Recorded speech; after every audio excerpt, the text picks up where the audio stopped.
रेणुका की शादी कुछ ही दिनों पहले शास्त्री नगर में हुई थी। रेणुका बहुत ही आलसी लड़की थी।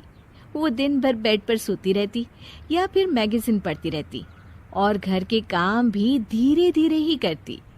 एक दिन उसकी सास उसके पास आती है। बहू, आज बेसन का चिला बना दे, बड़ा मन कर रहा है। हाँ मम्मी जी, बनाती हूँ थोड़ी देर में। थोड़ी देर में? अरे थोड़ी देर में तो रात के खाने का वक्त हो जाएगा बहू। अच्छा मम्मी जी, तो फिर आप रात का खाना ही खा लीजिएगा ना। हे भगवान, कैसी आलसी बहू मिली है मुझे, हर काम को बस टालती ही रहती है।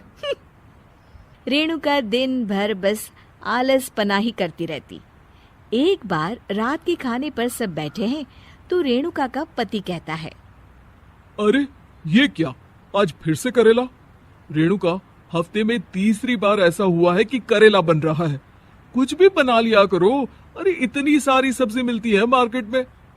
हाँ, पर अब कौन मार्केट जाए और सब्जी लेकर आए, इसीलिए जो था घर पर वही बना दिया।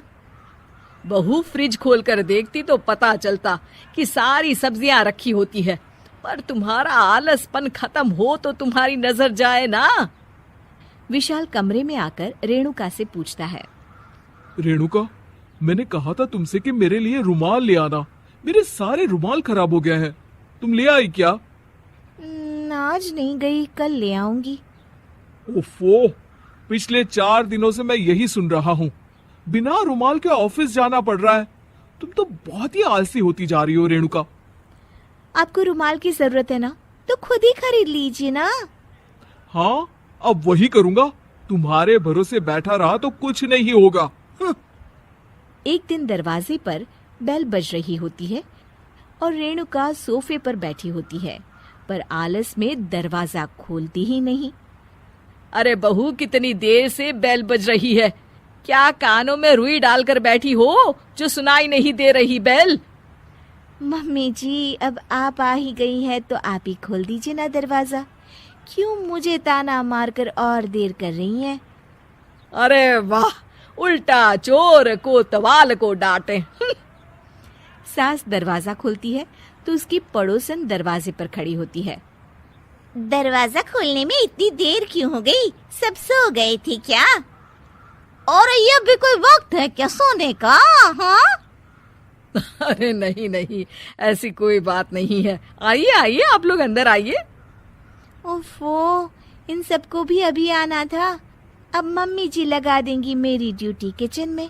बहू पकोड़े तल दे, बहू चाय बना दे। अरे बहू, सो गई क्या? कब से आवाज दे रही हूँ, जा चाय बना कर लिया। हाँ मम्मी जी, अभी जाती हूँ थोड़ी देर में। सास रेणुका को आंख दिखाती है। मतलब थोड़ी ही देर लगेगी चाय बनाने में, अभी ले आती हूँ, बस झटपट। रेणुका रसोई में जाती है और इसी आलसीपन में वो चीनी की जगह नमक डाल देती है। जैसे ही सब चाय का घूंट भरते हैं, चाय थूक देते हैं। थू थू थू थू, ये कैसी चाय बनाई है तूने रेणुका? इसमें तो सारा नमक भरा है। हाँ, और ये पकोड़े, इसमें इतनी मिर्च है कि मेरी तो हालत ही खराब हो गई खाकर। और रेणु जी, आपकी खातिरदारी में पहले तो कभी कोई कमी नहीं रहती थी, पर जब से आपकी ये बहू आई है ना, मामला कुछ गड़बड़ा सा गया है। हाँ हाँ, जहाँ आप इतनी एक्टिव हैं, वहीं आपकी बहू एकदम आलसी, एकदम राम मिलाई जोड़ी लगती है।